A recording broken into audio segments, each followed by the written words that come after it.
Mes parents ont dépensé 127 000 € pour le mariage de mon frère. Pour le mien, mon père m'a posé un ultimatum, c'est règle ou je paie tout. J'ai choisi ma liberté. Mais en voyant ma liste d'invités, ils ont compris ce qu'il avait perdu. Je m'appelle Amélie, j'ai 29 ans, et il y a 3 semaines, je me suis marié sans la présence de mes parents. Il y a quelques années, mes parents ont dépensé 127 000 € pour le mariage de mon frère Damien, fait venir des proches de 3 régions différentes, loué un domaine de campagne et engagé un orchestre de 12 musiciens. Mais quand j'ai annoncé mes fiançailles avec Nicolas, un homme qui m'aime plus que je n'aurais jamais cru possible, mon père m'a regardé droit dans les yeux et m'a dit « Suis mes règles ou paie tout toi-même ». Alors, j'ai tout payé moi-même. Ce à quoi mes parents ne s'attendaient pas, c'est qui figurerait sur ma liste d'invités.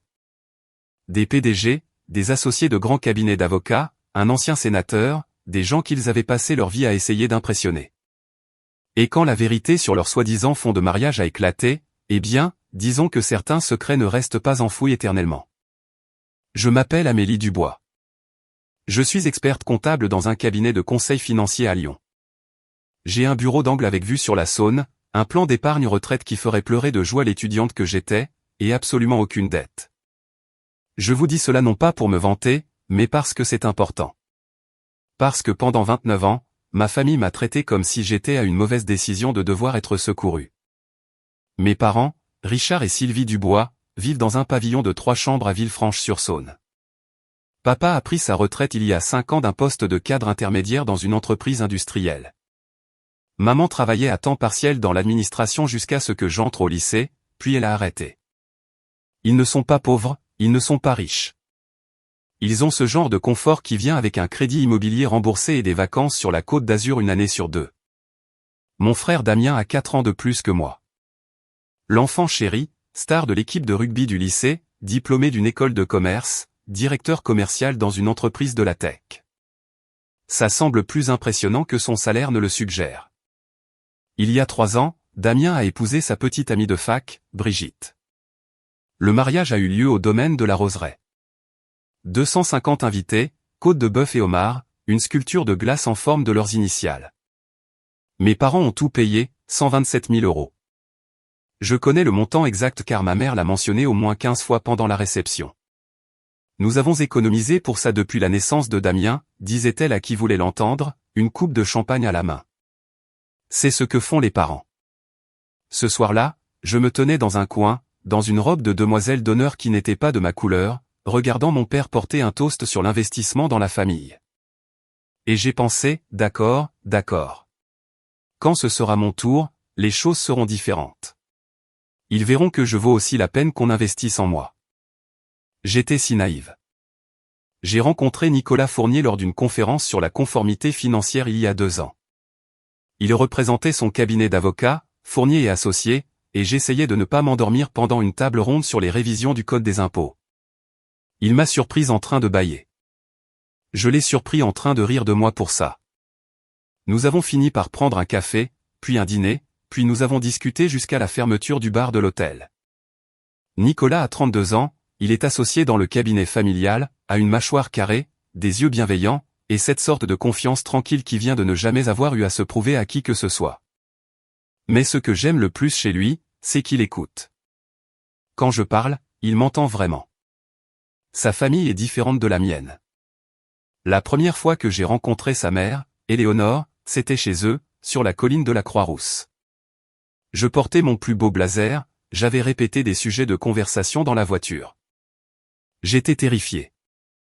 La maison était magnifique. La beauté du vieil argent, avec des peintures à l'huile et une bibliothèque qui sentait le cuir et l'histoire.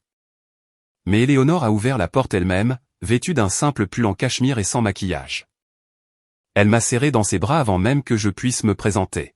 « Nicolas parle constamment de vous », a-t-elle dit.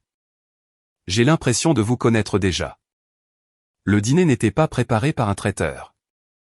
Éléonore a cuisiné un poulet rôti au romarin, des légumes du marché, une tarte au citron qu'elle avait faite l'après-midi même. Nous avons mangé dans la cuisine, pas dans la salle à manger formelle, et elle m'a posé des questions sur mon travail, mes passions, mes rêves. Personne dans ma famille ne m'avait jamais interrogé sur mes rêves.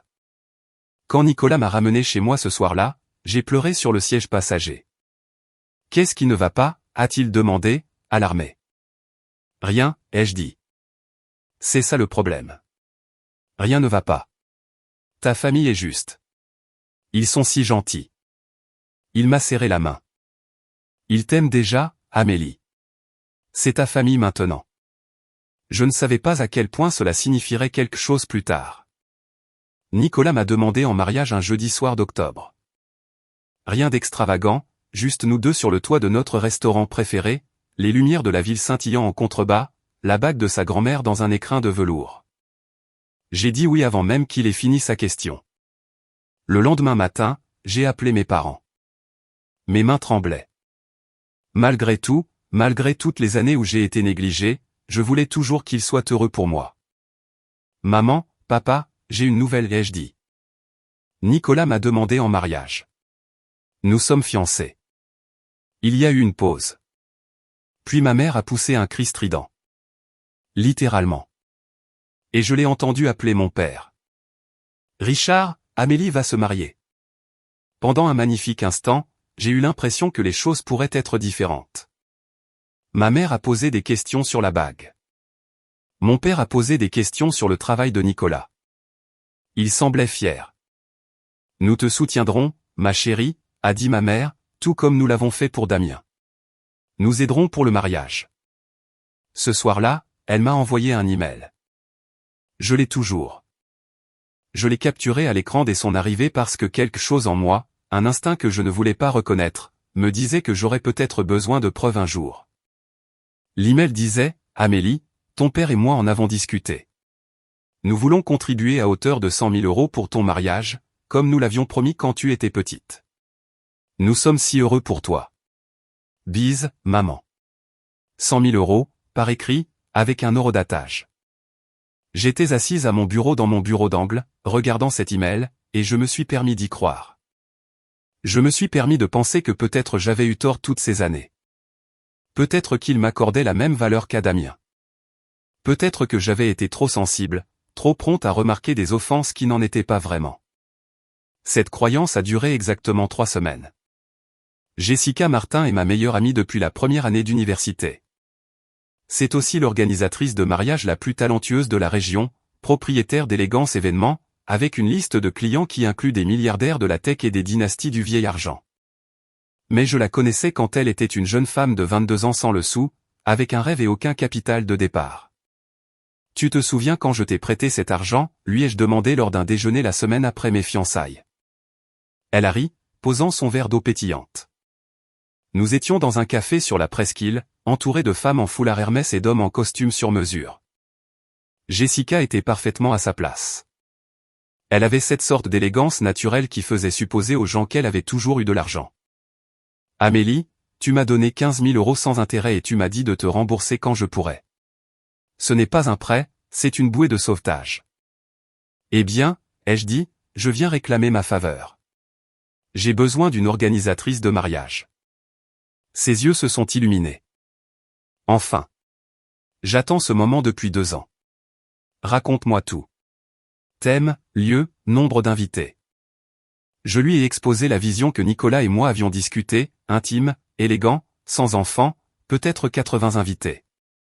Une cérémonie en plein air dans un domaine viticole en Provence où la famille de Nicolas avait des relations. Sans enfants, a répété Jessica en hochant la tête. Malin. Rien ne gâche plus une cérémonie qu'un bambin qui hurle pendant les vœux.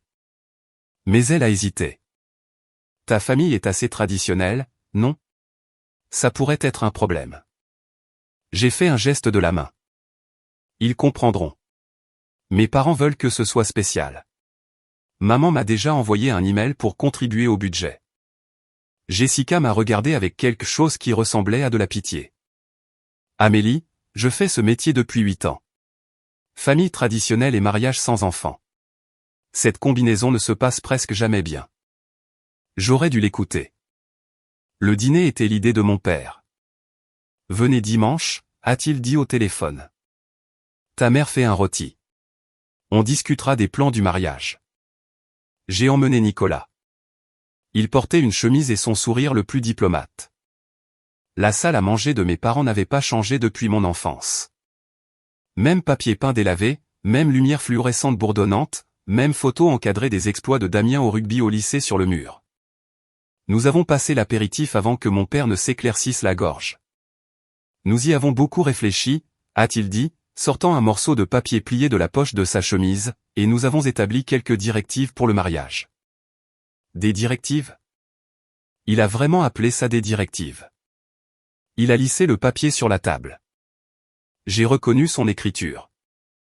Serrée, précise, la même qu'il utilisait sur les commentaires de mes bulletins scolaires quand j'étais jeune.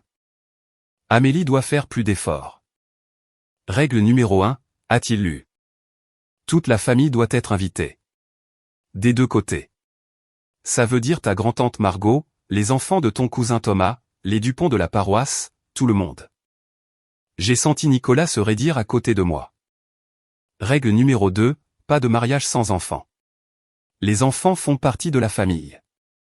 Règle numéro 3, pas de mariage à l'étranger.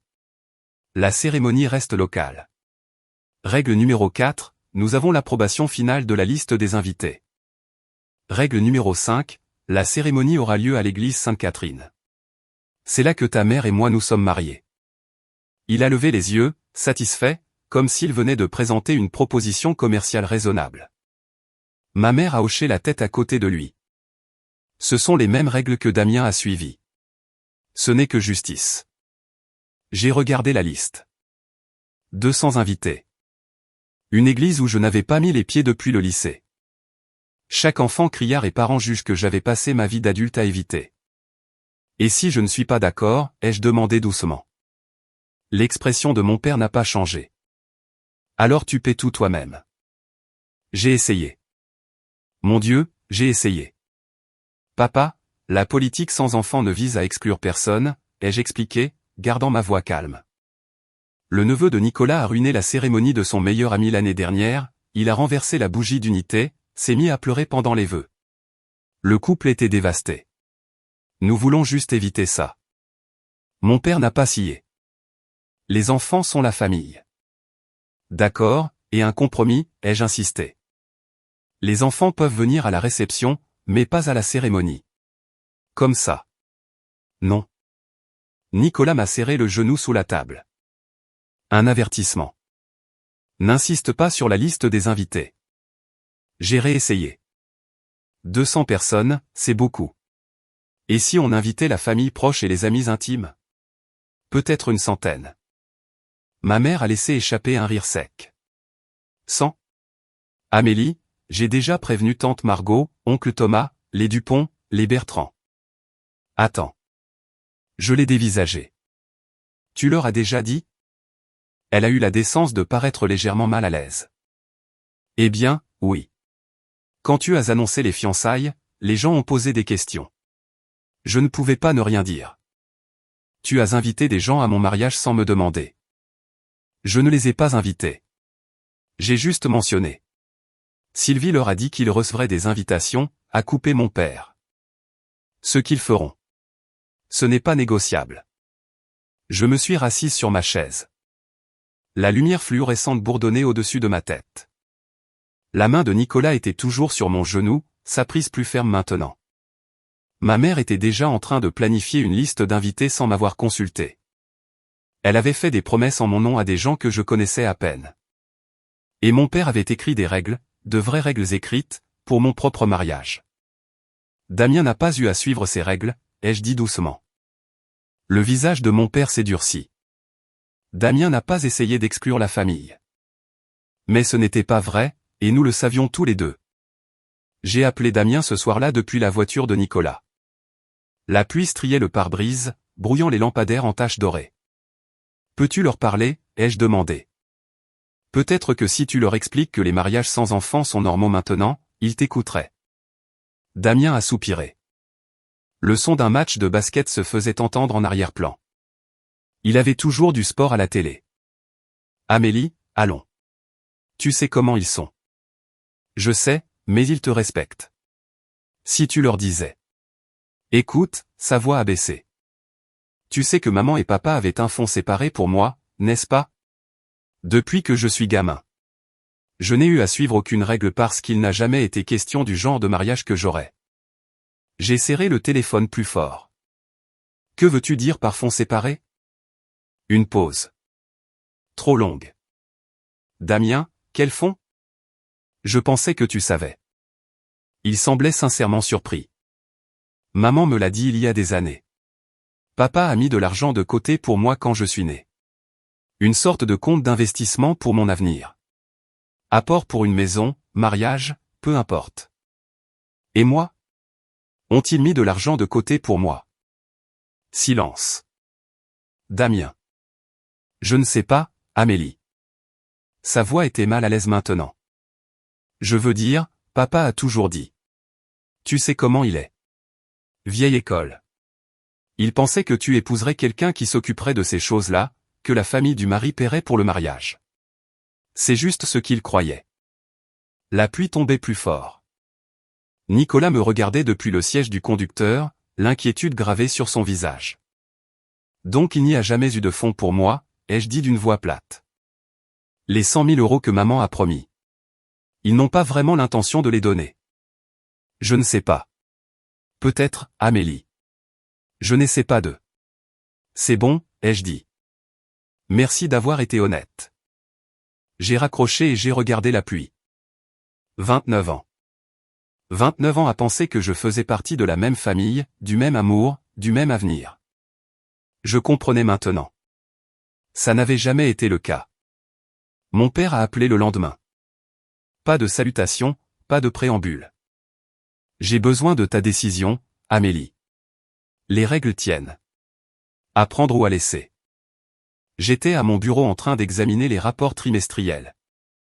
Mon bureau d'angle, ma vue sur la Saône, la vie que j'avais bâtie entièrement seule. J'ai une question d'abord, ai-je dit. As-tu donné à Damien les mêmes règles? Silence. Lui as-tu demandé d'inviter 200 personnes? As-tu exigé l'approbation finale de sa liste d'invités? As-tu menacé de retirer le financement s'il ne s'y conformait pas? Damien comprenait les valeurs familiales. Ce n'est pas une réponse. La voix de mon père est devenue glaciale. Damien est mon fils. Il perpétue le nom de la famille. Toi, tu vas te marier dans une autre famille. Les Fournier seront ta famille maintenant. C'est comme ça que ça marche. Voilà. Enfin, la vérité qu'il n'avait jamais tout à fait dite à voix haute. Donc, parce que je suis la fille, je vaux moins. Je n'ai pas dit ça. Tu n'as pas eu besoin. En arrière-plan, j'ai entendu la voix de ma mère. Richard, dis-lui qu'elle fait sa dramatique. Maman, ai-je dit, coupe en court. Je t'ai entendu. Et je ne suis pas dramatique. Je suis clair. Mon père a pris une inspiration. C'est notre dernière offre. Accepte les conditions ou finance le mariage toi-même. Nous ne nous laisserons pas manipuler par la culpabilité ou les sottises modernes.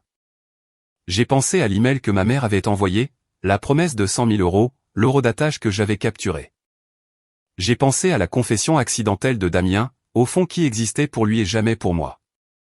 J'ai pensé à Éléonore Fournier, qui m'avait serré dans ses bras la première fois que nous nous sommes rencontrés et m'avait interrogé sur mes rêves. Je comprends, papa, ai-je dit. Je le financerai moi-même. Et j'ai raccroché avant qu'il ne puisse répondre. Nicolas m'a trouvé sur le canapé ce soir-là, toujours dans mes vêtements de travail, regardant dans le vide. Il s'est assis à côté de moi, sans parler, juste présent, attendant que je sois prête. Ils n'ont jamais eu l'intention de m'aider, ai-je dit finalement. Tout ça, la promesse, l'email. C'était conditionnel depuis le début. Ils voulaient le contrôle, pas me soutenir. Nicolas m'a serré contre lui. Alors on fait ça nous-mêmes. On n'a pas besoin de leur argent, Amélie. On s'a l'un l'autre. Il ne s'agit pas de l'argent, ma voix s'est brisée. C'est qu'ils pensent que je vaux moins que Damien. Ils ont toujours pensé ça, et j'espérais toujours que j'avais tort. Le lendemain matin, Éléonore a appelé. Nicolas m'a raconté ce qui s'est passé, a-t-elle dit. Sa voix était chaleureuse, concernée, mais pas apitoyée. Je veux que tu saches quelque chose. Quand j'ai épousé James, mes propres parents désapprouvaient. Ils pensaient que je me mariais en dessous de ma condition, un jeune avocat sans relation familiale. Ils ont refusé de contribuer au mariage. J'ai cligné des yeux. Je ne savais pas ça. La mère de James nous a donné 10 000 euros. C'était tout ce qu'elle avait. Elle a dit, l'amour ne vient pas avec des conditions. Je ne l'ai jamais oublié. Je l'ai entendu prendre une inspiration. Amélie, j'aimerais contribuer à hauteur de 50 000 euros pour ton mariage. Sans condition, sans règle. Ce n'est pas de la charité. C'est ce que fait la famille. Et tu es de la famille. Éléonore, je ne peux pas. Tu peux. Tu le feras. Son ton était doux mais ferme. Quelqu'un a fait ça pour moi une fois. Maintenant, je le fais pour toi. S'il te plaît, laisse-moi faire.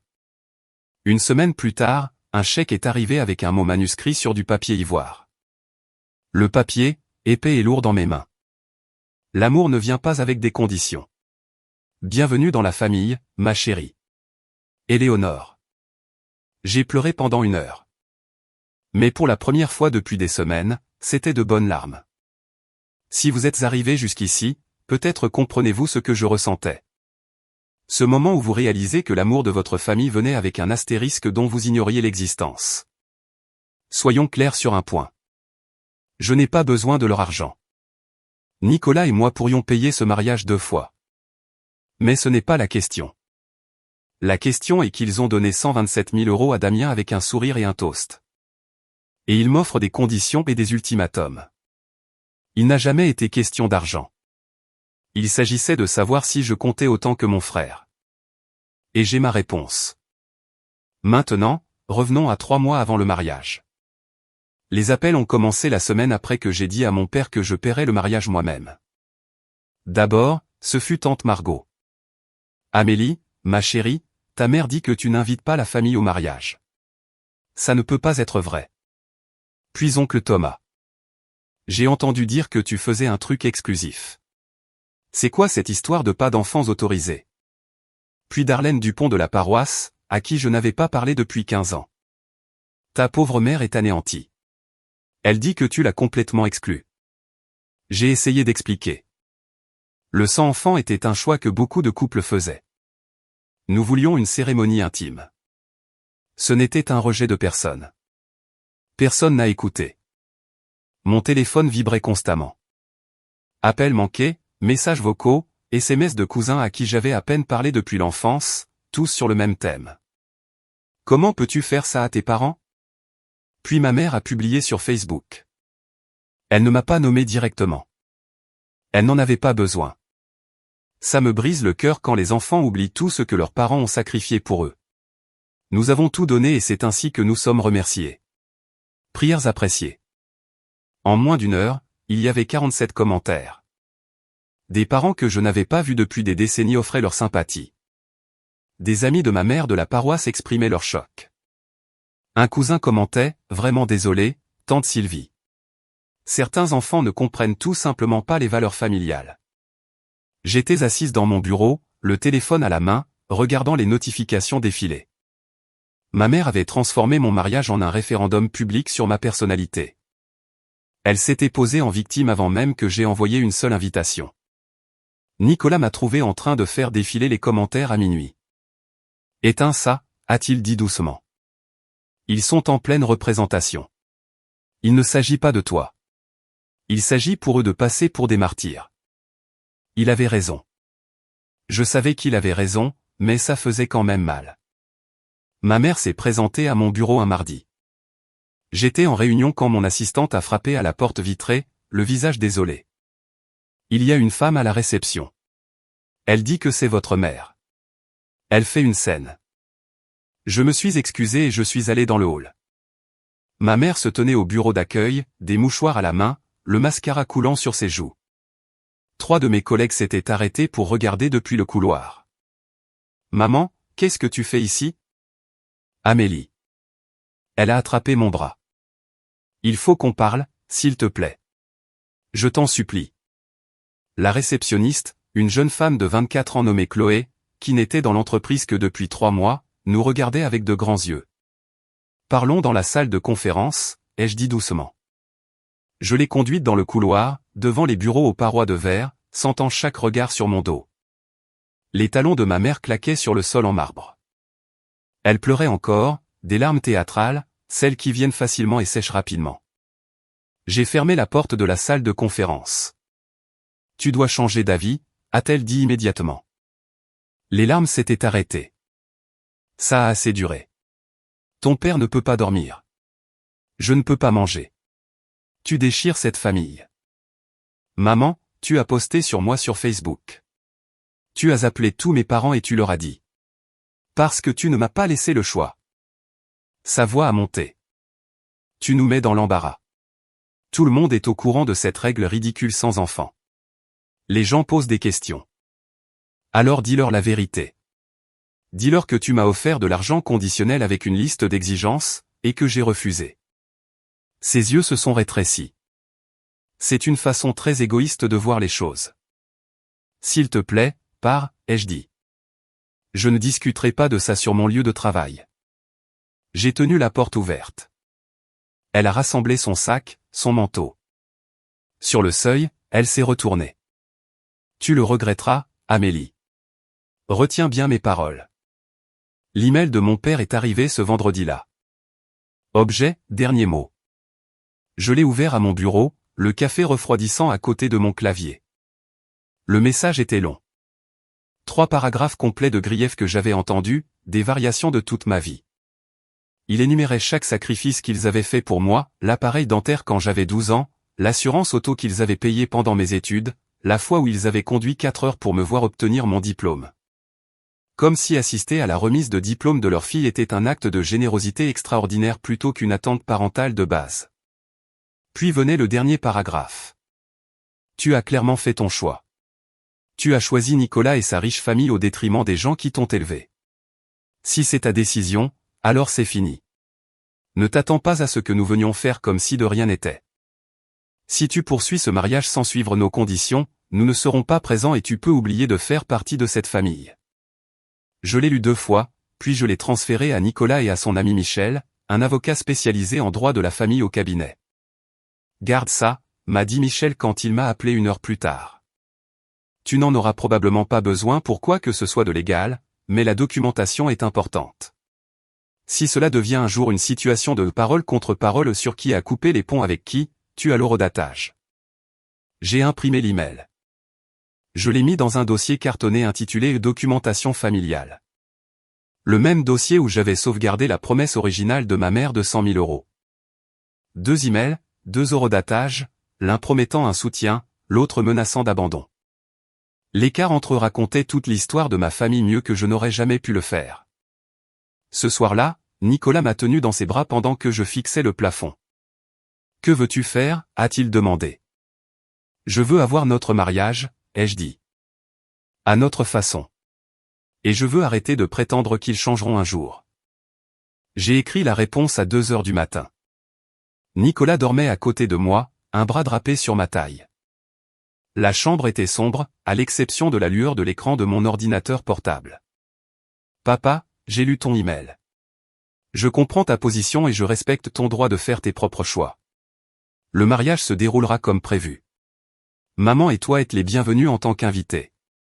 Il n'y aura pas de rôles spéciaux, pas de discours, pas de place réservée aux parents de la mariée, mais vous êtes les bienvenus. Je ne fais pas ça pour vous blesser. Je le fais parce que j'ai réalisé qu'accepter vos conditions signifierait commencer mon mariage en abandonnant mes propres limites. Je ne peux pas faire ça. J'espère que vous reconsidérerez votre décision. J'espère que vous choisirez de faire partie de ce jour, même si ce n'est pas à vos conditions. Mais je ne supplierai pas amicalement, Amélie. J'ai cliqué sur envoyer. Sa réponse est arrivée 10 minutes plus tard. Il devait être réveillé aussi. Si nous ne pouvons pas être traités comme tes parents, nous ne serons pas là. C'est ton choix, pas le nôtre. Souviens-toi de ça. J'ai fermé l'ordinateur portable. Dans l'obscurité, j'ai senti le poids de ce que je venais de faire. J'avais tracé une ligne. J'avais refusé de la franchir. Et mes parents s'étaient éloignés. Nicolas a bougé à côté de moi. Et, a-t-il murmuré. Qu'est-ce qui ne va pas? Je leur ai dit qu'ils pouvaient venir en tant qu'invités. Pas de traitement de faveur. Ils ont dit non. Il m'a serré plus fort. Je suis désolé. Ne le sois pas. J'ai été surprise de constater que je ne pleurais pas. Je ne suis pas désolé. Je suis triste, mais je ne suis pas désolé. Il y avait quelque chose de presque paisible là-dedans. La finalité. Plus d'espoir. Plus de questionnement pour savoir si cette fois serait différente. Ils avaient fait leur choix. Maintenant, je ferai le mien. Les semaines qui ont suivi ont été les plus difficiles. Je me réveillais à 3 heures du matin, le cœur battant, l'esprit assailli de doutes. Et si j'avais tort? Et si j'étais la méchante de l'histoire? Et si je détruisais ma famille pour une liste d'invités? Mes parents avaient pour la plupart cessé d'appeler. Le silence était pire que la pression. J'avais été excommunié, semblait-il, sans annonce formelle. J'ai perdu 3 kilos. Nicolas a commencé à me faire des smoothies parce que je ne pouvais pas avaler de nourriture solide avant midi. Un soir, je me suis retrouvé dans la salle de bain à pleurer si fort que je ne pouvais plus respirer, tandis que Nicolas attendait de l'autre côté de la porte, impuissant. Je ne sais pas si je fais ce qu'il faut, ai-je étouffé. Je n'arrêtais pas de penser aux bons souvenirs. Ils existaient. Ils devaient bien avoir existé. Mon père m'apprenant à faire du vélo. Ma mère me tressant les cheveux avant l'école. La montre que mon père m'a offerte à ma remise de diplôme. Une fine Seiko en or que je gardais toujours dans son écrin de velours sur ma commode. Je ne la portais plus, mais je ne pouvais pas non plus la jeter. Étais-je égoïste? Étais-je en train de punir mes parents de ne pas m'aimer comme je voulais être aimé? Un matin, j'ai tapé un texto à ma mère. Pouvons-nous parler? Peut-être qu'il y a un terrain d'entente. Je l'ai regardé pendant 20 minutes. Puis je l'ai effacé, car je me suis souvenu du post Facebook, des parents recrutés pour m'appeler, de la scène à mon bureau, de l'email de mon père promettant de me rayer de sa vie si je n'obéissais pas. Ce n'était pas un désaccord sur les détails du mariage. C'était une lutte de pouvoir. Et si je cédais maintenant, je céderais pour toujours. J'ai posé mon téléphone. Je suis allé travailler. J'ai continué. Damien m'a envoyé un texto un dimanche. On peut se voir pour un café? Je veux aider. J'ai failli dire non. Mais une partie de moi, celle qui se souvenait encore de mon grand frère me laissant l'accompagner à la salle d'arcade quand nous étions enfants, voulait croire qu'il était sincère. Nous nous sommes rencontrés dans un café près du stade. Damien était déjà là quand je suis arrivé, portant un polo froissé et sirotant un café noir. Il avait l'air fatigué. Son éclat d'enfant chéri s'était estompé quelque part en chemin. Et, il s'est levé pour me serrer dans ses bras. Merci d'être venu. Nous nous sommes assis. Il tripotait sa tasse de café. Écoute, a-t-il dit, maman et papa souffrent vraiment. Ils ont l'impression que tu les as abandonnés. Est-ce qu'ils t'ont envoyé ici? Il n'a pas répondu, ce qui était une réponse suffisante. Damien, je n'ai abandonné personne. Papa m'a envoyé un email disant que si je ne suivais pas leurs règles, je n'étais plus de la famille. J'ai dit que je les accueillerais comme des invités. Ils ont refusé. Peut-être que tu pourrais juste faire un petit effort. Tu sais comment ils sont. Ils sont de la vieille école. Si seulement tu invitais tante Margot et quelques cousins. Damien, je me suis penché en avant. Laisse-moi te poser une question. Quand tu t'es marié, t'ont-ils donné une liste d'exigences? Ont-ils menacé de retirer le financement si tu ne te conformais pas? Il a détourné le regard. Non, ai-je répondu pour lui. Ils ne l'ont pas fait parce que tu es le fils et que je suis juste la fille qui est censée être reconnaissante pour les miettes qu'elle reçoit. Damien s'est tortillé mal à l'aise. Ce n'est pas juste. Peut-être pas, mais c'est la vérité. Il a fini son café en silence. Quand il s'est levé pour partir, il a fait une pause. J'espère que tu sais ce que tu fais, Amélie, parce qu'une fois que tu auras coupé les ponts, il n'y aura pas de retour en arrière. Je l'ai regardé s'éloigner. Il n'avait pas tort. Mais le pont était déjà en feu. Je n'étais juste pas celle qui avait allumé l'allumette. Ce soir-là, Nicolas m'a trouvé sur le canapé, fixant mon téléphone. Damien, a-t-il deviné? Oui. Il a essayé de jouer les médiateurs, sauf que sa version de la paix, c'est que je capitule. Nicolas s'est assis à côté de moi. Il n'a pas essayé de régler le problème. Il ne le faisait jamais. Il attendait simplement. Je n'arrête pas de douter de moi, ai-je avoué, me demandant si je suis têtu, si je devrais juste céder et inviter tout le monde et sourire pendant toute la cérémonie. Veux-tu faire ça? Non. La réponse est venue immédiatement. Non, je ne veux pas. Alors ne le fais pas. Il m'a attiré contre lui. Amélie, tu as passé toute ta vie à essayer de mériter quelque chose qui aurait dû t'être donné gratuitement. L'approbation de tes parents, leur amour. Tu as travaillé plus dur, accompli plus de choses, demandé moins. Et ça n'a jamais été suffisant parce que ça n'a jamais été à propos de ce que tu faisais. C'était à propos de qui tu es. J'ai fermé les yeux. Tu n'es pas le problème, a-t-il dit doucement. Tu ne l'as jamais été. Le lendemain matin, Éléonore a appelé. J'ai entendu dire que tu avais eu une semaine difficile, a-t-elle dit. Pas de préambule, pas de banalité. Nicolas te l'a dit. Il est inquiet. Et moi aussi. Elle a fait une pause. Amélie, quand j'ai choisi d'épouser James contre la volonté de mes parents, je les ai perdus pendant 3 ans. 3 ans de silence. C'était la chose la plus difficile que j'ai jamais faite. Comment as-tu surmonté ça? En me rappelant que je ne les rejetais pas. C'est eux qui me rejetaient pour avoir fait mon propre choix. Il y a une différence. Sa voix s'est adoucie. Tu ne détruis rien, ma chérie. Tu refuses juste enfin de prétendre que les fissures n'étaient pas déjà là. Ce soir-là, j'ai regardé la photo de fiançailles sur notre mur. Nicolas et moi, riant au parc de la Tête d'Or. Des feuilles dorées tourbillonnant autour de nous. Je n'avais pas besoin de la permission de mes parents pour être heureuse. J'avais juste besoin de me donner la permission à moi-même. Jessica a étalé les plans finaux sur la table de sa salle de conférence comme un général se préparant à la bataille. D'accord, dit-elle, les yeux brillants. Parlons de ton mariage de rêve. Le lieu, un domaine viticole privé en Provence, des collines ondoyantes, de vieilles vignes, une terrasse en pierre surplombant la vallée.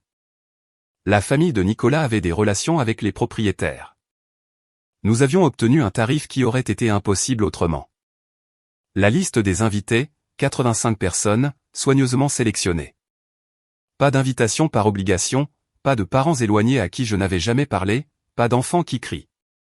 Le budget, 90 000 €. Nicolas et moi avons contribué à hauteur de 40 000 € de nos économies. Le cadeau d'Éléonore couvrait 50 000 €.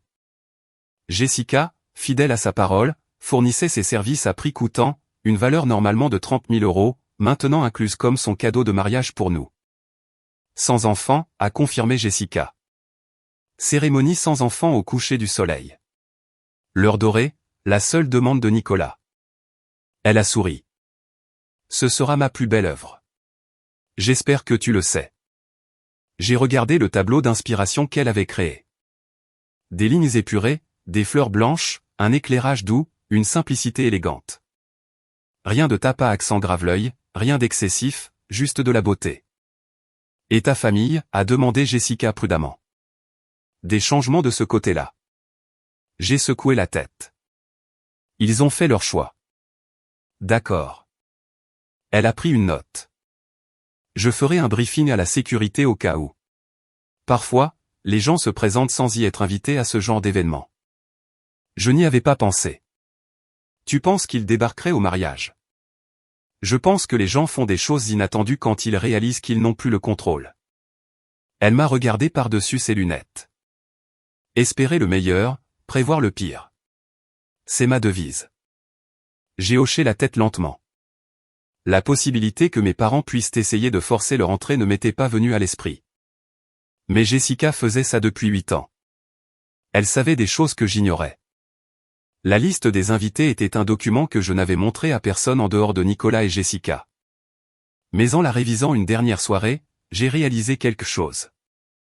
Ce n'était pas juste une liste d'invités de mariage. C'était un témoignage de la vie que j'avais bâtie.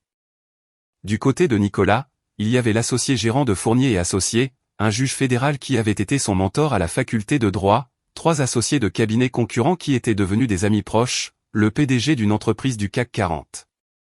Un client que Nicolas avait représenté dans une fusion complexe. De mon côté, il y avait mon mentor de l'école de commerce, maintenant professeur à HEC Paris, 2 collègues devenus de véritables amis, une ancienne cliente qui avait lancé une association à but non lucratif grâce à mes conseils financiers.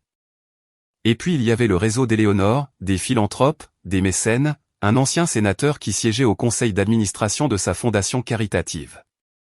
Au bas de la liste se trouvaient 5 noms de ma famille.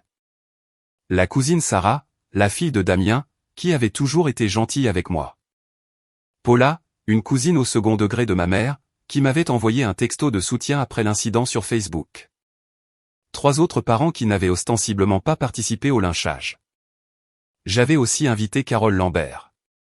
Carole avait 60 ans, une comptable à la retraite qui avait travaillé avec ma mère à son ancien poste il y a des décennies. Elles étaient restées en contact. Carte de Noël, déjeuners occasionnels. J'avais toujours aimé Carole. Elle avait un esprit vif et des observations encore plus acérées. Plus important encore, Carole savait des choses. Ma mère s'était toujours confiée à elle sur les finances, sur la famille, sur les projets qu'elle et mon père avaient faits. Je n'invitais pas Carole pour causer des problèmes. Je l'invitais parce qu'elle était gentille et parce qu'une partie de moi savait que la vérité a une façon de faire surface quand les bonnes personnes sont dans la pièce. Les invitations sont parties un jeudi. Le compte à rebours avait officiellement commencé. Sarah a posté son invitation sur Instagram. C'est comme ça que ma mère l'a appris. Une simple photo, l'enveloppe, la calligraphie, le lieu. Provence, France. Sarah a légendé avec une série d'émojis champagne et les mots saison des mariages. Mon téléphone a sonné moins d'1 heure plus tard. Tu as invité Sarah mais pas sa mère. La voix de ma mère était glaciale. Tu as invité la fille de ta cousine mais pas ta propre tante. J'ai invité les gens qui m'ont soutenu, ai-je dit calmement. J'étais chez moi, assise sur le balcon, regardant le coucher de soleil peindre le ciel de Lyon en orange. Tante Suzanne a passé les 2 derniers mois à me traiter d'ingrate. Sarah m'a envoyé un texto disant qu'elle était désolée pour les histoires de famille. C'est calculé. Tu fais ça pour nous blesser. Je fais ça pour avoir le mariage que je veux. Tu as fait ton choix, maman. Ce sont les conséquences. Une inspiration brusque. Et où est ce domaine viticole, de toute façon? Comment te paies-tu la Provence sans notre aide? Je n'ai pas répondu à ça. Qui paie pour ça, a-t-elle insisté. Ce sont les fourniers? Ils financent tout? Tu laisses tes beaux-parents payer pour un mariage que tes propres parents devraient payer. Devraient payer, pas ont proposé de payer. Devraient. Comme si c'était encore une obligation qu'ils remplissaient plutôt qu'un cadeau qu'ils avaient retiré. Les fourniers ont été généreux, ai-je dit. Mes amis aussi. C'est tout ce que je dirais sur le budget. Silence. Puis, sur un ton différent, Amélie, nous devrions en parler en personne. Peut-être qu'on peut trouver un arrangement. L'invitation tient, maman. Tu peux venir en tant qu'invité. L'offre n'a pas changé. Ce n'est pas suffisant. Alors je suis désolé. J'ai raccroché, mais l'appel m'avait appris quelque chose d'important. Il suivait l'affaire, et il commençait à s'inquiéter. J'ai appris plus tard ce qui s'est passé ensuite par la cousine Sarah. Ma mère a appelé tout le monde. Pas pour s'excuser, pas pour se réconcilier, pour enquêter. Elle a cherché la famille Fournier sur Google. Elle a trouvé le site web de la fondation d'Éléonore. Le conseil d'administration constellé de noms qui apparaissaient dans les pages mondaines et les journaux économiques. Elle a trouvé des articles sur James Fournier, décédé maintenant, mais autrefois un juge fédéral à la réputation impeccable. Elle a cherché Nicolas sur LinkedIn, associé à 32 ans, diplômé de droit à la Sorbonne, un travail pro bono qui avait été présenté dans Le Monde. Et puis elle a cherché le domaine viticole. Sylvie m'a appelé en panique, m'a raconté Sarah plus tard. Elle était du genre, sais-tu combien coûte ce lieu? Sais-tu le genre de personne qui se marie là-bas? J'ai cru qu'elle allait hyperventiler. Mon père a appelé le soir suivant. Son ton était différent, plus doux, presque conciliant. Amélie, peut-être avons-nous été trop hâtifs. Ta mère et moi aimerions en discuter plus en détail. Peut-être pourrions-nous nous voir pour dîner ce week-end. J'ai reconnu cette voix. C'était la voix qu'il utilisait quand il voulait quelque chose, quand il recalibrait sa stratégie. Qu'est-ce qui a changé, ai-je demandé. Rien n'a changé. C'est juste. Nous avons réfléchi. La famille, c'est la famille. Nous devrions être là pour ton mariage. La famille, c'est la famille. La phrase qui avait été utilisée contre moi pendant des mois, maintenant déployée comme un rameau d'olivier. Vous êtes les bienvenus, ai-je dit, en tant qu'invité. Pas de discours, pas de place spéciale, pas de rôle de parent de la mariée, juste des invités. Une longue pause. C'est ta réponse finale. Ça a toujours été ma réponse, papa. Elle n'a pas changé. Il a raccroché sans dire au revoir. Le mariage était dans 3 semaines et mes parents venaient enfin de réaliser qu'ils étaient sur le point d'être à l'extérieur de quelque chose qu'ils ne pouvaient pas contrôler. À ce stade de mon histoire, je savais que quelque chose se préparait. Mes parents ne voulaient pas soudainement se réconcilier parce qu'ils avaient eu un changement de cœur. Ils avaient eu un changement de stratégie. Ils avaient vu la liste des invités, le lieu, le genre de vie que je construisais sans eux, et ils voulaient en faire partie. Mais accepteraient-ils mes conditions? Se présenteraient-ils au mariage? Et que se passerait-il quand ils découvriraient ce que Carole Lambert savait? Continuez à regarder. Le dîner de répétition est la suite. Si vous êtes toujours là, laissez un commentaire avec votre prédiction. J'adorerais savoir ce que vous pensez qu'il s'est passé. Le dîner de répétition était censé être intime. 30 personnes dans un restaurant étoilé Michelin surplombant les vignobles de Provence. Amis proches, famille immédiate, les personnes qui comptaient le plus. Mes parents n'étaient pas sur la liste, c'est pourquoi mon cœur s'est arrêté quand je les ai vus franchir la porte. Ma mère portait sa plus belle robe, celle qu'elle gardait pour les enterrements et les grandes occasions. Mon père avait mis une cravate. Ils avaient l'air respectables, presque humbles, debout dans le hall pendant que l'hôtesse consultait son plan de table avec une confusion évidente. Je suis la mère de la mariée, ai-je entendu ma mère dire. Il doit y avoir une erreur. J'ai senti la main de Nicolas se resserrer sur mon bras. Autour de nous, les conversations ont vacillé. Éléonore a levé les yeux de son champagne, son expression indéchiffrable. Je m'en occupe, ai-je dit. Je me suis approché. Mes talons claquaient sur le parquet. Tous les yeux dans la pièce ont suivi. Maman, papa. J'ai gardé ma voix basse, stable. Vous n'étiez pas sur la liste des invités pour ce soir. Nous sommes tes parents, Amélie. La voix de ma mère tremblait. Détresse théâtrale. Nous avons tout à fait le droit d'être ici. Nous avons volé sur 3000 kilomètres. Vous n'étiez pas invité. Nous sommes ici pour te soutenir. N'est-ce pas ce que tu voulais? Jessica s'est matérialisée à côté de moi, tablette à la main. Madame, monsieur, si je pouvais vous parler en privé un instant. Le visage de mon père a rougi. Nous n'avons pas besoin de parler en privé.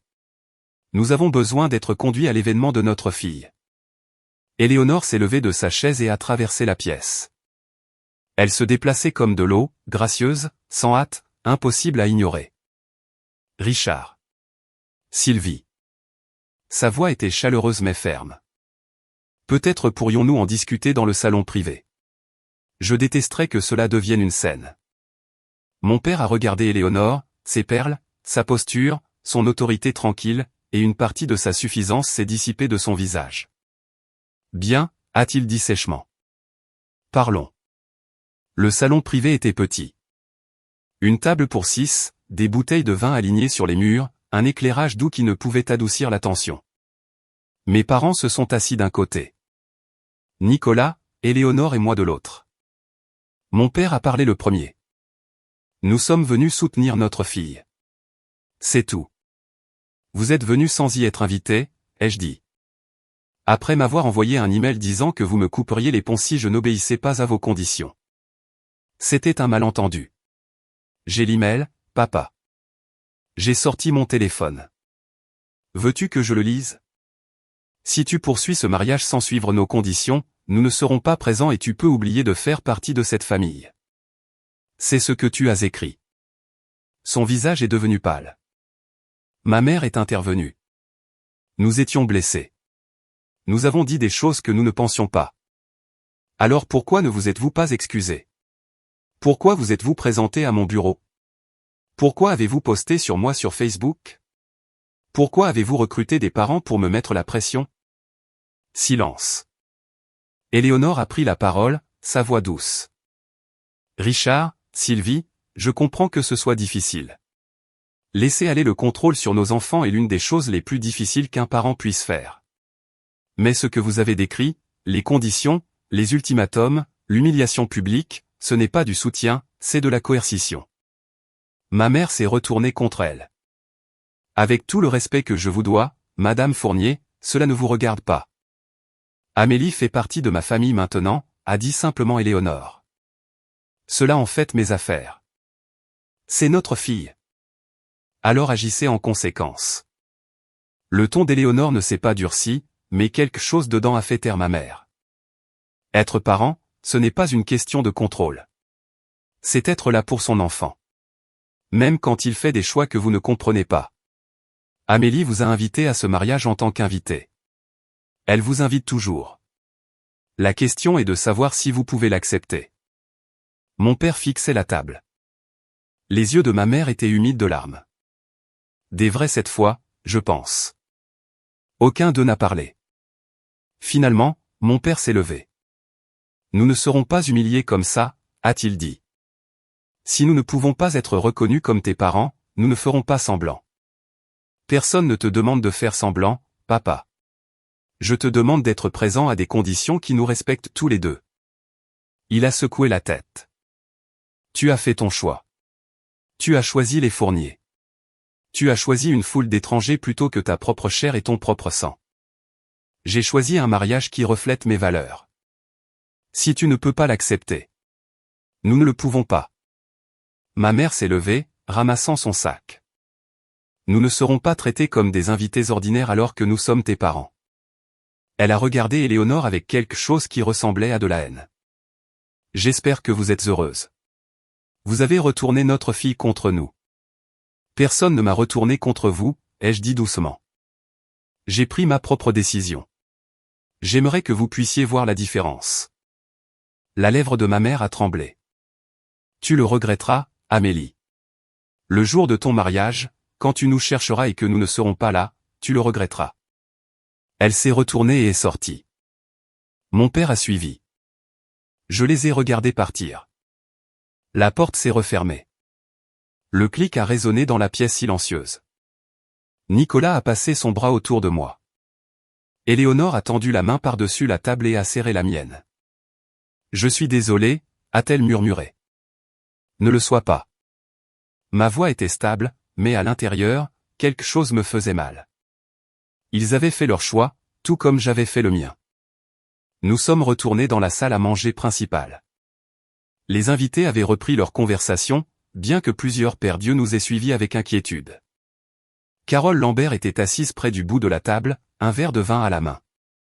Elle m'a regardé entrer. Nos regards se sont croisés, et elle m'a fait un petit signe de tête compréhensif, comme si elle savait que quelque chose se préparait, comme si elle savait ce que je ne savais pas encore. Le reste du dîner de répétition s'est déroulé dans un tourbillon de toasts et de rires, mais mon esprit revenait sans cesse aux silhouettes de mes parents qui s'éloignaient. Nicolas a fait un discours. Éléonore a fait un discours. Jessica a rassemblé tout le monde pour une photo de groupe sur la terrasse, le vignoble s'étendant, doré et infini, derrière nous. Ça va, a demandé Nicolas doucement alors que nous posions. Oui, j'ai souri pour la caméra. Je crois que oui. Plus tard dans la nuit, seul dans notre chambre à l'hôtel, je fixais le plafond pendant que Nicolas dormait. J'ai pensé à ce que ma mère avait dit. Tu le regretteras. Mais je savais déjà la vérité. Je le regretterais s'il restait à l'écart. Je le regretterais s'il venait et faisait une scène. Je le regretterais quoi qu'il arrive, car il n'y avait aucune version de l'histoire où tout le monde obtenait ce qu'il voulait. La seule chose que je pouvais contrôler était de savoir si je regretterais mes propres choix. Et je ne les regrettais pas. Ni les limites que j'avais fixées. Ni la liste d'invités que j'avais faite. Ni le mariage que j'avais planifié avec Nicolas et notre vraie famille, celle que nous avions choisie. Mon téléphone a vibré sur la table de chevet. Un texto de Sarah. OMG. ta mère vient d'appeler la mienne. Elle est furieuse. Elle n'arrête pas de dire, attendez qu'il découvre. Découvrir quoi? J'ai fixé le message. Découvrir quoi? Que pouvait bien savoir ma mère qui changerait quoi que ce soit? J'ai répondu. Aucune idée, mais merci pour l'avertissement. J'ai posé le téléphone. Demain, c'était le jour de mon mariage. Quoi que ma mère pense avoir comme dernière carte à jouer, je m'en occuperai demain. Ce soir, je voulais juste dormir. Pour la première fois depuis des mois, j'y suis parvenu. Je me suis réveillé le jour de mon mariage sous les rayons du soleil filtrant à travers les rideaux et le son lointain de quelqu'un qui débouche du champagne. Jessica est apparue avec son équipe à 8 heures précises. Coiffeur, maquilleuse, une femme dont le seul travail était apparemment de défroisser ma robe à la vapeur jusqu'à ce qu'elle soit littéralement parfaite.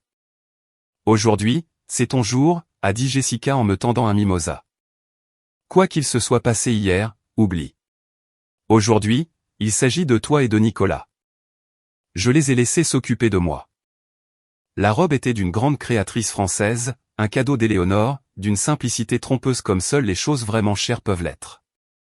Dentelle française, doublure en soie, une traîne qui murmurait sur le sol. À 16 heures, je me tenais à la porte de la suite nuptiale et je me suis regardé dans le miroir. La femme qui me regardait était quelqu'un que je ne reconnaissais presque pas. Non pas à cause du maquillage ou de la robe, mais à cause de l'expression dans ses yeux. Calme, certaine, prête. La cérémonie avait lieu à 17 heures. 85 invités se sont rassemblés sur la terrasse en pierre alors que le soleil commençait sa descente vers les collines du vignoble. Des roses blanches bordaient l'allée. Un quatuor à cordes jouait quelque chose de doux et de poignant. Nicolas m'attendait sous une pergola en bois drapée de verdure et de guirlandes lumineuses. Quand il m'a vu, ses yeux se sont remplis de larmes. J'ai descendu l'allée seul. Pas de père pour me donner. Je n'avais demandé à personne de remplir ce rôle. Je n'avais pas besoin d'être donné. Je me donnais de ma propre volonté à l'homme que j'aimais. Au premier rang, j'avais laissé 2 chaises vides, les places de mes parents, au cas où. Elles étaient vides. Et alors que je prenais les mains de Nicolas et que je le regardais dans les yeux, j'ai réalisé quelque chose. Je n'étais plus triste. J'étais libre. La réception était magnifique. Dîner sous les étoiles. Des guirlandes lumineuses tendues au-dessus des longues tables. Le vin du propre cellier du domaine coulait à flot. Je dansais avec Éléonore quand Sarah m'a trouvé. Amélie. Elle a tiré sur mon coude. Tu dois entendre ça. Carole Lambert vient de me dire quelque chose de fou. Je me suis excusé et j'ai suivi Sarah dans un coin tranquille du jardin. Carole était là, un verre de vin à la main, l'air troublé. Je suis désolé de soulever ça le jour de ton mariage, a dit Carole. Mais ça fait des heures que j'ai ça sur le cœur et ça me ronge. Qu'est-ce que c'est? Carole a pris une inspiration. Ta mère et moi avons travaillé ensemble pendant 15 ans. Nous étions proches. Elle me racontait des choses sur l'argent, sur les projets familiaux. J'ai hoché la tête. Je le savais. Il y a quelques années, elle m'a parlé d'un fonds, un compte d'épargne que ton père et elle avaient ouvert quand les enfants étaient jeunes. Pour les mariages des enfants. Mon estomac s'est noué. Elle m'a dit le montant, a continué Carole. 150 000 €. Elle a dit qu'il y ajoutait de l'argent depuis que Damien était tout petit. 50 000 pour les études, 100 000 pour les mariages. Partagé équitablement. Partagé équitablement. Ma voix était à peine un murmure. C'est ce qu'elle a dit. 75 000 € chacun pour les 2 enfants. Carole a secoué la tête.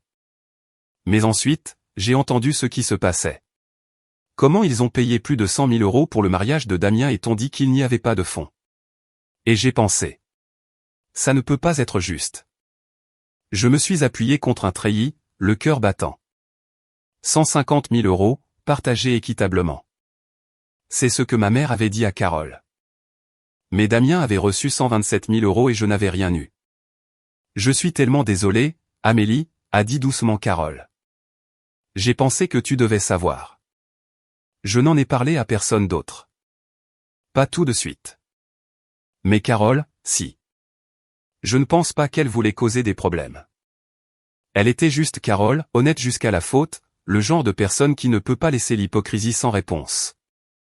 Et quand elle est retournée à table et que tante Paula lui a demandé pourquoi elle avait l'air si sérieuse, Carole lui a raconté.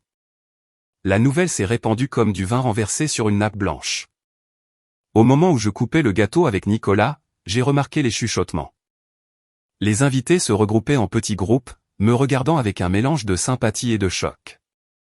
Sarah était sur son téléphone, envoyant des textos furieusement. « Il se passe quelque chose », a murmuré Nicolas. « Je sais. » J'ai attrapé des bribes de conversation en me déplaçant dans la foule. « 150 000. Point a dit à Carole il y a des années. Point et ils ont tout donné à Damien. Point pas étonnant qu'il ne soit pas venu. Michel, l'associé de Nicolas, s'est approché de nous, l'expression grave.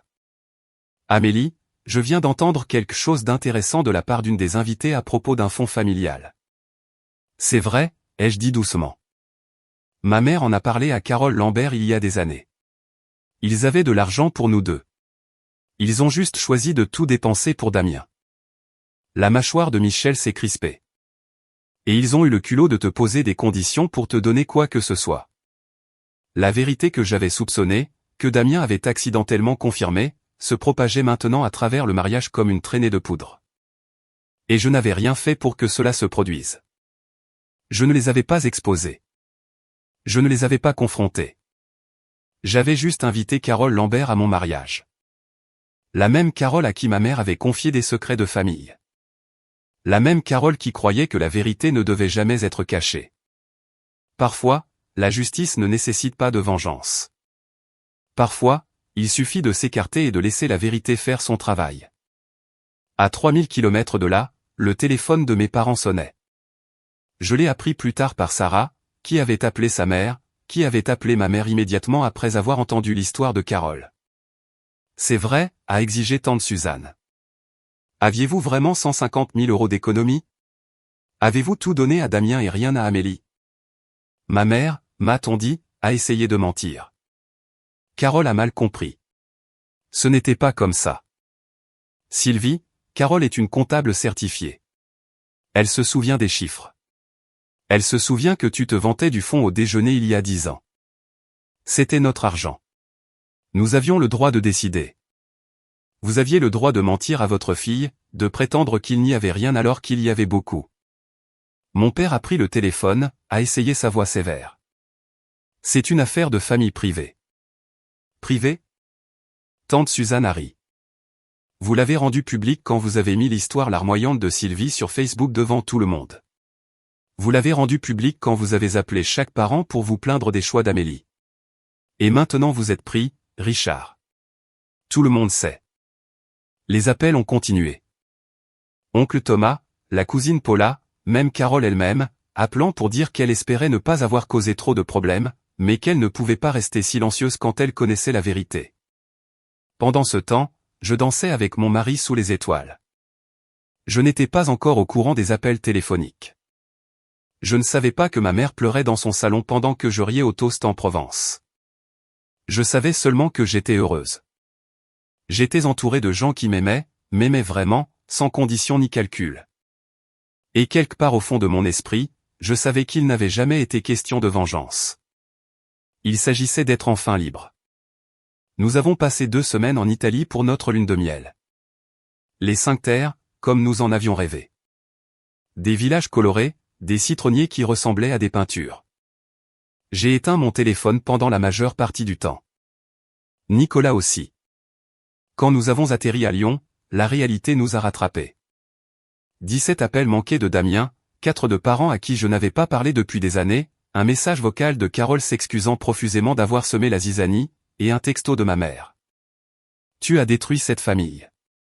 J'espère que tu es fier de toi. J'ai fixé le message pendant un long moment. Puis j'ai rangé mon téléphone et je suis rentré à la maison avec mon mari. Au cours des jours suivants, j'ai appris ce qui s'était passé pendant notre absence. La famille s'était fracturée. Les tantes qui avaient autrefois compati aux plaintes de ma mère remettaient maintenant tout en question. Les cousins qui m'avaient traité d'ingrate réévaluaient leur loyauté. Damien avait subi le pire. Sa femme Brigitte avait commencé à poser des questions. Si tes parents t'ont donné 127 000 € pour le mariage, d'où venait vraiment cet argent? Il est stressé, m'a dit Sarah au déjeuner. Les gens n'arrêtent pas de lui demander pourquoi il a tout eu et toi rien. Je ne pense pas qu'il y ait jamais pensé avant. Est-ce ma faute, ai-je demandé. Sarah a secoué la tête. Non, c'est la faute de ses parents de l'avoir mis dans cette position. Ma mère avait désactivé son Facebook. Mon père ne répondait plus aux appels de la famille élargie. Il ne m'avait pas contacté. Pas une seule fois, pas pour s'excuser, pas pour s'expliquer, pas pour se réconcilier. Le silence disait tout. Et même si ça faisait mal, parce que ça faisait toujours mal, et que ça ferait probablement toujours un peu mal, j'allais bien. J'avais construit une nouvelle vie. J'avais choisi ma propre famille. Et j'étais enfin libre. Des mois ont passé. Le scandale, car c'est ce que c'était devenu, du moins au sein de la famille élargie Dubois, s'est progressivement estompé dans un silence inconfortable. Les gens ont cessé d'en parler directement, mais la connaissance persistait comme de la fumée. Mes parents ont perdu leur position d'aînés de la famille qui donnait des conseils pendant les vacances et arbitrait les différends. Les gens ont cessé de les appeler. Le mariage de Damien a traversé des moments difficiles. J'ai entendu par Sarah que Brigitte avait commencé à remettre en question beaucoup de choses. Pas seulement l'argent du mariage, mais le modèle de favoritisme, les attentes, la dynamique familiale qu'elle n'avait jamais examinée auparavant. Je n'étais pas heureuse de tout ça. Je sais que c'est peut-être difficile à croire. Les gens aiment les histoires de vengeance où la victime regarde ses bourreaux souffrir et se sent satisfaite, mais je ne me sentais pas satisfaite. Je me sentais fatiguée. Un après-midi, je me suis retrouvé à mon bureau, tenant l'écrin de velours avec la montre que mon père m'avait offerte à ma remise de diplôme. Cette Seiko en or que j'avais gardée mais jamais portée. Je l'ai ouverte. Le cadran de la montre a capté la lumière. C'était une belle montre, pas chère, pas comme les choses que portait Éléonore, mais elle avait signifié quelque chose un jour, un moment où mon père m'avait regardé avec quelque chose qui ressemblait à de la fierté. J'ai refermé la boîte et l'ai remise dans le tiroir. Je ne l'ai pas jetée. Certaines blessures ne guérissent pas en détruisant les choses qui les ont causées. Elles guérissent en reconnaissant ce qui a été, en pleurant ce qui aurait pu être.